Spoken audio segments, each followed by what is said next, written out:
오늘도 역시나 냉장고 비우기입니다. 냉동실 뒤져보니까 등심이 한 토막 있어요. 요 소고기 등심을 잘게 썰어주죠. 보통 우리는 이것을 깍둑썰기라고 합니다. 깍두기 모양처럼 사각으로 썰었어요. 이 쓰는 것에 대한 제약은 없습니다. 쓸고 싶은 대로 썰으세요.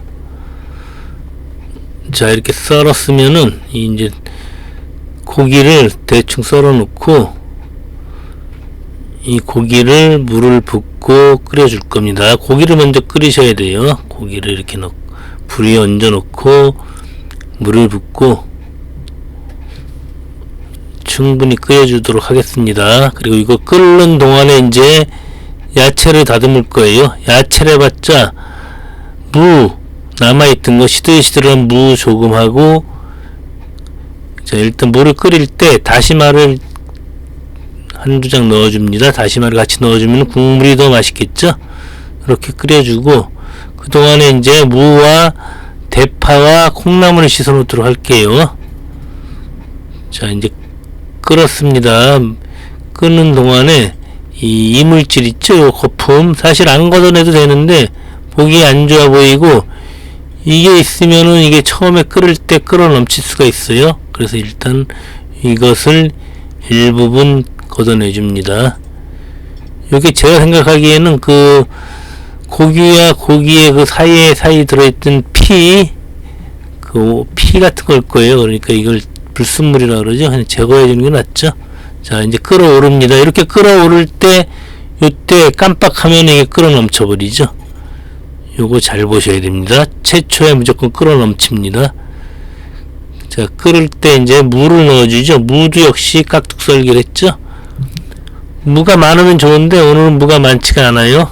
물을 일부분을 넣고, 자, 냄비 옆에 끓어오르는 거 좀 닦아줘야 되겠죠. 그냥 놔두면 이게 시커멓게 타서 보기 안 좋아지고 냄비 또 설거지하기도 안 좋습니다.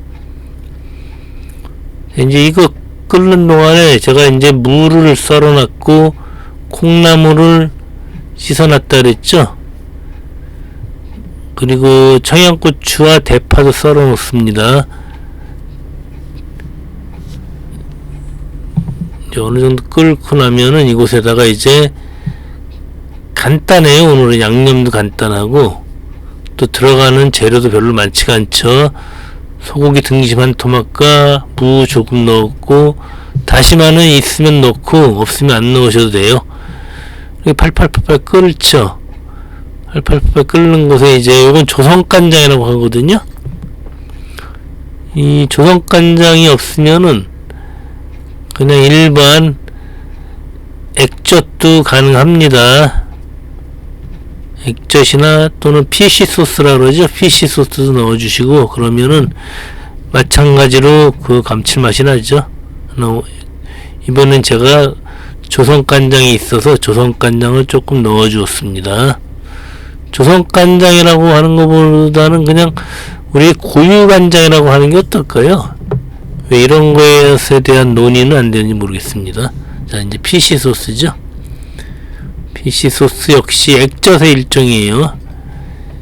조금 넣어주었습니다. 저는 이제 이게 있어서 쓰는 거예요. 없으면은 다 필요 없이 그냥 액젓, 아무거나 액젓이면 충분하죠. 자, 이제 씻어놓은 콩나물을 집어넣고, 자, 이 콩나물을 넣고 끓일 때는 두 가지 옵션이 있죠. 뚜껑을 열고 끓이거나 닫고 끓이거나 둘 중에 하나입니다. 만약에 닫고 끓이다가 뚜껑을 열게 되면은 콩나물 특유의 비린내가 사라지지가 않아요. 그래서 저는 닫고 끓일 겁니다. 닫고 콩나물이 한 소끔 숙을 때까지 닫고 끓여주는 거죠. 자, 대파도 집어넣었습니다. 그리고 물이 조금 부족한 것 같아서 물을 조금 더 넣어주었죠. 이렇게 닫고 끓이죠. 자, 이제 다 끓었습니다. 싱겁다 생각돼서 피쉬 소스 조금 더 넣어주고, 지금부터는 이제 간은 본인이 맞추시는 거예요. 제가 맞춰드리지 않아요. 항상 말씀드립니다. 간 맞추는 것은 본인들이 맞추세요. 이제 간만 맞추면은 다 된 거예요. 자, 벌써 다 돼가죠? 저는 이제 조금 떠서 한번 맛을 보도록 하겠습니다. 이것은 손으로 집어먹을 수 없기 때문에 국자로 또는 스푼으로 한번 떠서 먹어볼게요. 이때 이제 싱겁다 싶으면은 소금, 뭐 액젓, 다시다 여러 가지가 있죠. 넣을 게. 지금 재료는 거의 다 들어간 거예요. 이제 양념만 들어가면 되죠. 이대로 푹 끓여주기만 하면은 시원한 국이 완성이 되죠. 시원하고 맛있는 소고기 국이 완성이 됩니다. 자, 후춧가루 기본이죠. 고기가 들어가면 후춧가루는 기본이에요. 그리고 요 소금이죠. 소금, 히말리아 소금 조금만 넣어주도록 하겠습니다.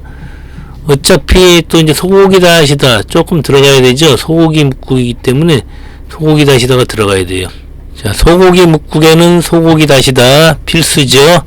다시다는 감칠맛뿐이 아니라 그 간을 담당하기도 하기 때문에 마지막에 소고기 다시다로 간을 맞춰주시면 되거든요. 또 부족한 간은 액젓으로 맞춰주세요. 자, 이렇게 해서 푹 끓여 드시면은 정말 맛있는 소고기 콩나물 묵국이 되겠습니다. 술 드신 다음날 특히 좋을 것 같아요. 속이 확 풀리는 느낌. 자, 맛있게 드세요. 감사합니다.